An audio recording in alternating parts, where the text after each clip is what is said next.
Hi there, this is Walker with the Seward House Museum. Today, we're going to be talking about the Black entrepreneur, James Wormley.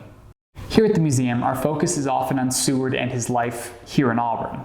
We don't always think as much about his life down in Washington, D.C., where from his home in Lafayette Square, just a block from the White House, he steered U.S. foreign policy, had massive dinner parties, and interacted with some of the most interesting people of his day.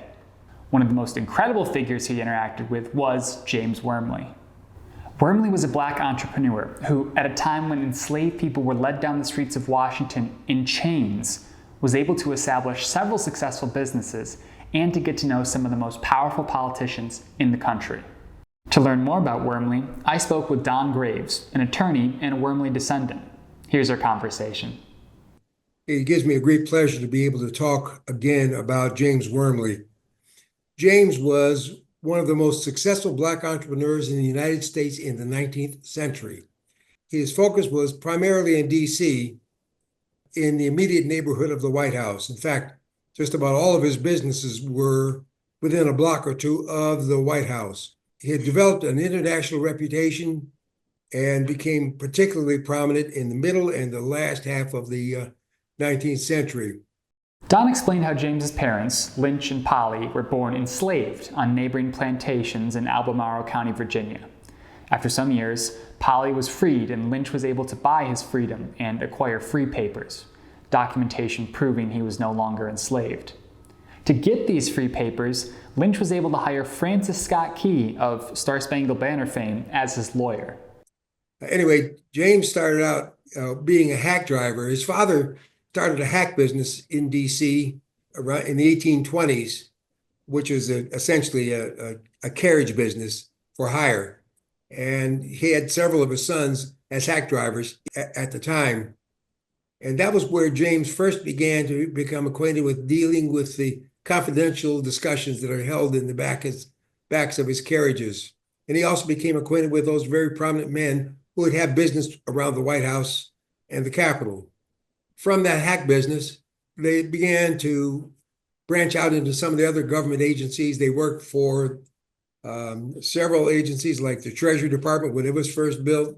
They worked for the Navy. One of them went on to serve on naval ships in those 1850s prior to the Civil War. They also were very involved civically. They set up one of the first schools for free blacks in Washington, D.C. There at one of the buildings there on 15th and I Street. They founded one of the first cemeteries for free blacks, which has become Harmony Cemetery, that still is in existence. They promoted intellectual efforts for free blacks in Washington by promoting their intellectual development.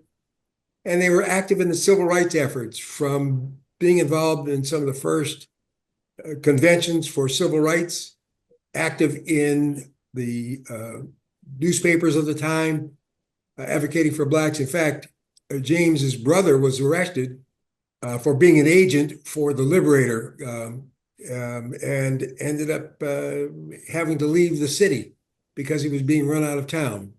Nevertheless, they had become pretty involved in the community, even though James was still not quite becoming active in his ultimate career as an entrepreneur and master of hospitality. Through the hack business, Lynch Wormley built the foundations of relationships that his son James would eventually take advantage of during his career. Prior to the war, James' relationship and familiarity with the leading citizens of Washington, coupled with his skills that he had honed as a caterer, restaurateur, and a master of hospitality, caused him to open up his own boarding house on I Street, which would have been behind the St. John's Church, the President's Church, right there in Lafayette Square.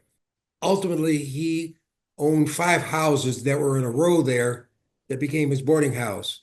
And that boarding house during the war and prior to the war housed people like Senator Wigfall from Alabama, General Winfield Scott, who was the leading general prior to McClellan for the American government. At the same time, he was hired to be the steward at known at that time as the Washington Club, which was a club for men that was being operated in the house that became ultimately the Seward House there on Lafayette Square. It was probably through this Washington Club that William Seward first became acquainted with James Wormley.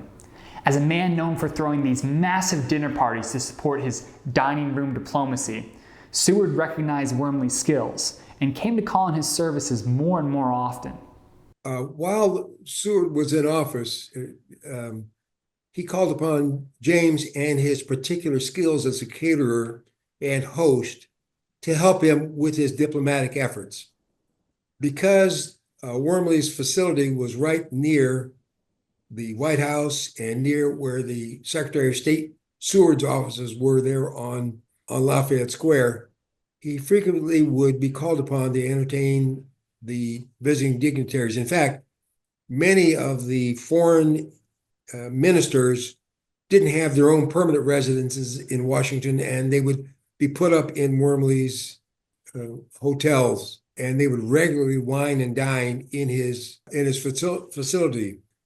James would actually buy some of the proceeds from the sale of the estates of some of the ministers. In fact, he bought the estate of Lord Lyons, who was the minister from Britain, because he knew he could use those effects in his entertainment facilities. Seward especially came to rely on Wormley's talents while entertaining foreign diplomats. When a Japanese delegation came to visit the United States, Seward insisted they stay at Wormley's. Well, around that same time, around Christmas time of that year, Seward was going to entertain the French and British diplomats at his home up in Auburn, there at the Seward House Museum. And he called upon James to come up there with his crew and to help them entertain so that they could be certain to enjoy the same sort of cuisine that they had enjoyed in Washington. It was a very wonderful event for James because it gave him a chance to demonstrate his skills there in Auburn, but also it made sure that Seward would have a successful diplomatic effort while there. So you can see there was a very symbiotic relationship between Seward and Wormley. Seward needed Wormley because that's how he entertained these foreign dignitaries. And of course, Wormley needed it because that would enhance his reputation as a caterer and host. After Seward left the national stage, Wormley's fame and his businesses continued to grow. Around the time that Seward died, that's when Wormley opened up his main building while still keeping the other 5 structures in operation because they were just a block away. It seems that really helped catapult him to the next level. If you recall, the Willard Hotel that you see now is not the Willard Hotel that was in existence at the time of Seward. In fact, the Willard Hotel was a collection of 4 or 5 houses just like Wormley's, so they were not very dissimilar. But the Willard Hotel had a more reputation for political activities as opposed to Wormley's having a reputation for fine dining and for confidentiality. They wrote about Wormley in all the national papers and in some of the European papers. Thereafter, he was called in when President Garfield was assassinated. First, Garfield had some dinners at Wormley's Hotel during his inauguration, and Wormley catered his ball. But then when Garfield was shot, Wormley was called in to nurse him at the White House, and it was that was a continual task of Wormley. He was very regularly called in to help facilitate the accommodations for prominent people as they came to Washington. So there's a grand story of Wormley that goes on beyond that, but for now, the family is forever grateful to the relationships that developed between Seward and Wormley, because I think they enhanced both of their ultimate successes in the Washington community. To end this video, I want to give a big thank you to Don Graves for doing this interview. Don was an enthusiastic collaborator and a wealth of knowledge, so thank you, Don. If you like this video, make sure to subscribe, like, and comment below. Thanks!